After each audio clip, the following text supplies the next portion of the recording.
Oh, not someone else trying to pass through.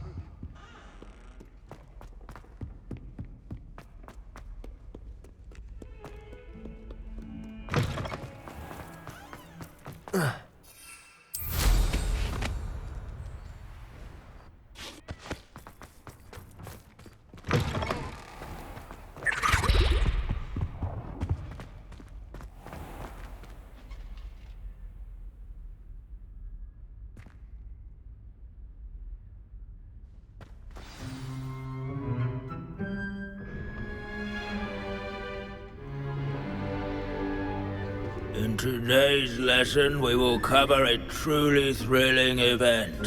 The Goblin Rebellion of 1752 and all its triumphant tragedy. But more specifically, we will address the devastating effects it had on the wizard milling industry. Throughout the many goblin battles, countless wizard cloaks were lost. Actually, we do know the number. 632. But history occurs outside the classroom. And look, it's time for my constitutional. One can practically osmose the history flowing through Hogwarts. I think the professor wants us to follow him. And now for a stroll to the bell tower entrance hall. Along with the rest of the castle, it was completed in the late early Middle Ages. The hall and the bell towers that loom above it contain myriad interesting artifacts.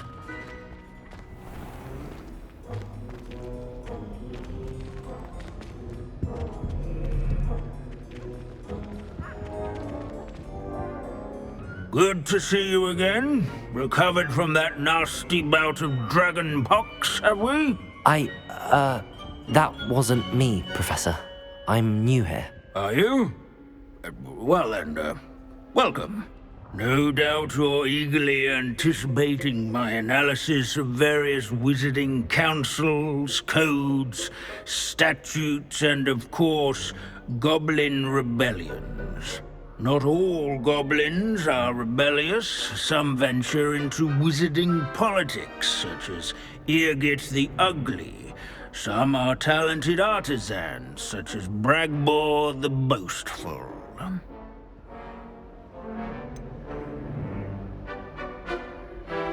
Did you say Bragbor? I think I know that name. Well known for his metalwork. I would imagine much of his goblin-wrought iron and silver has survived to this very day. Oh, of course. Odgok said he was an ancestor of Ranrock. Where were we? Oh yes. Back to our class topic for today.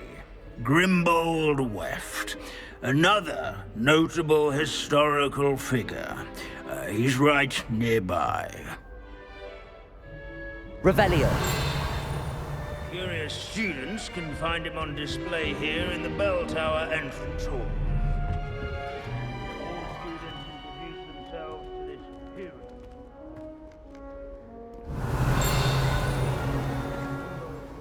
Responsible for some of the most important work done in the Goblin Rebellion of 1752. Buttons on which... This Grimbold West sounds like a helpful fellow. Not a hero of the rebellion.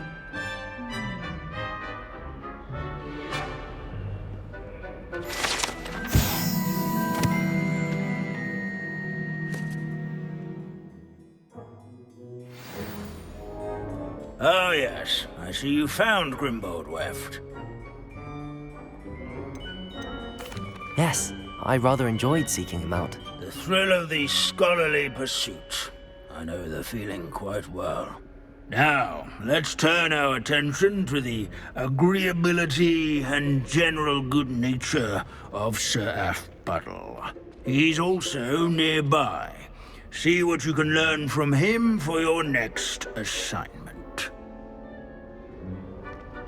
Standing in it. Where can I find that friendly knight you mentioned earlier? Oh yes, Sir Aphbuttle, or rather the statue. It can be found... Hello, Homura.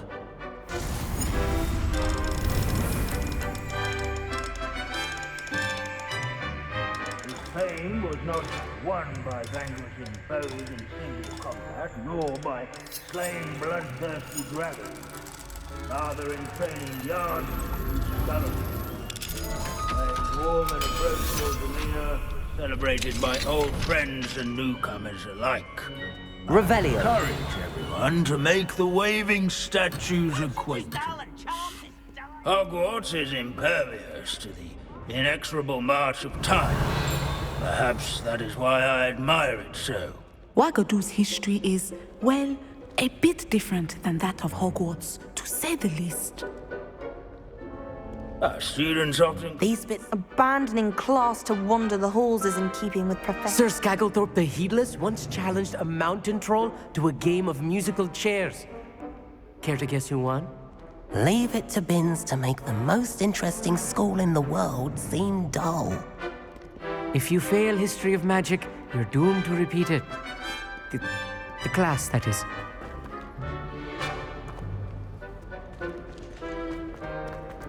Sir Afpuddle was the friendly. This is a centuries-old likeness of Pangadon. Fearless mouse hunter and devoted study companion. People have always loved their pets. I find that comforting. At least we're out of the classroom. As one would expect, Hogwarts contains no narthexes, since obviously those would not be found in castles. Revelio.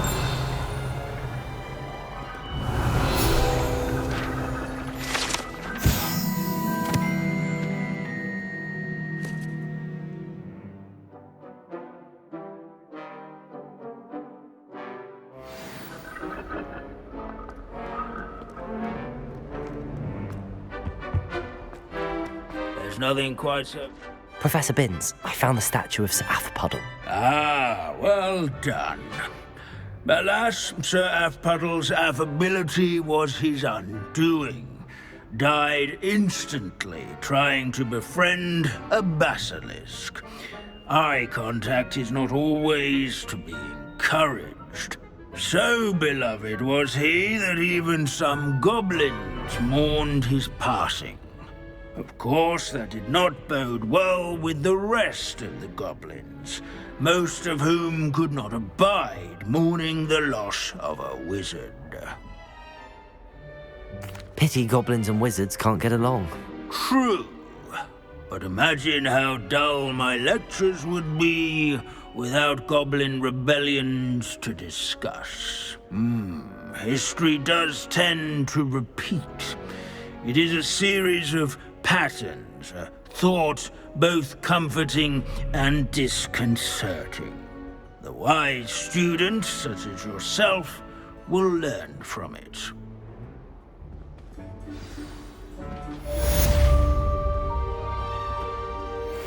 Revelio. History is written by those who do their schoolwork, so they say. Or at least, I like to say that. Looks like we've all gone on another one of Binns' wild goose chases. How can we do so much and accomplish so little?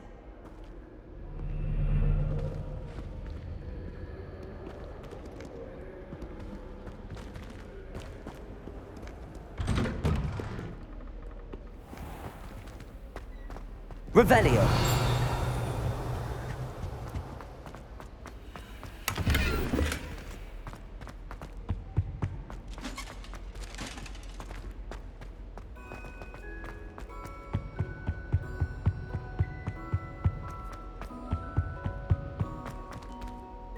Hello, Homura.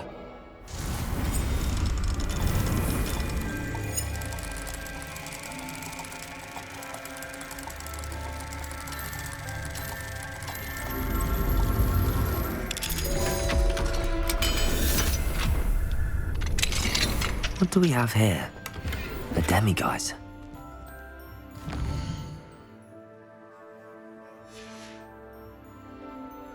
Mine now, demiguise.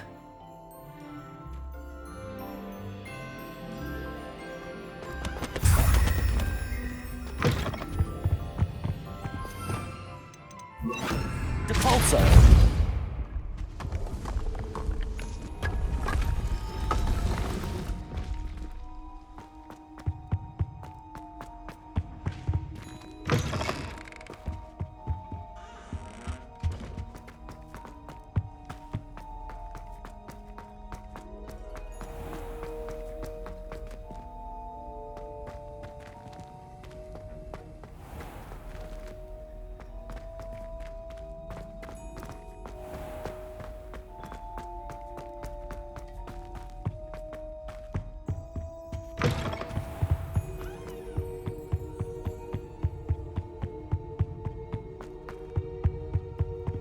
Lumos.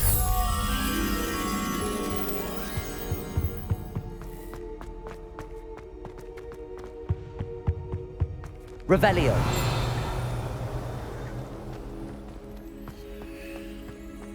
Lumos.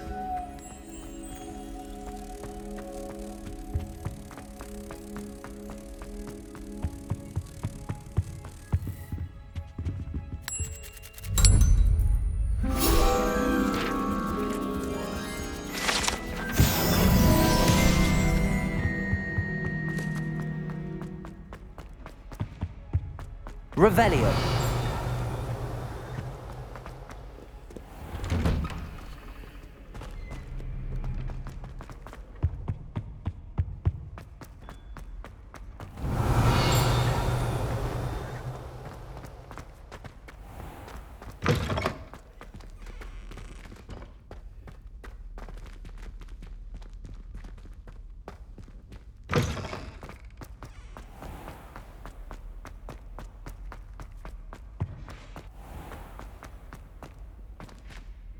Professor, could you spare a moment? How may I help you? I'm interested in the Goblin rebellions of the past. Ah, certainly. Their history is part of our history. In fact, you can trace most Goblin rebellions to wizard intervention.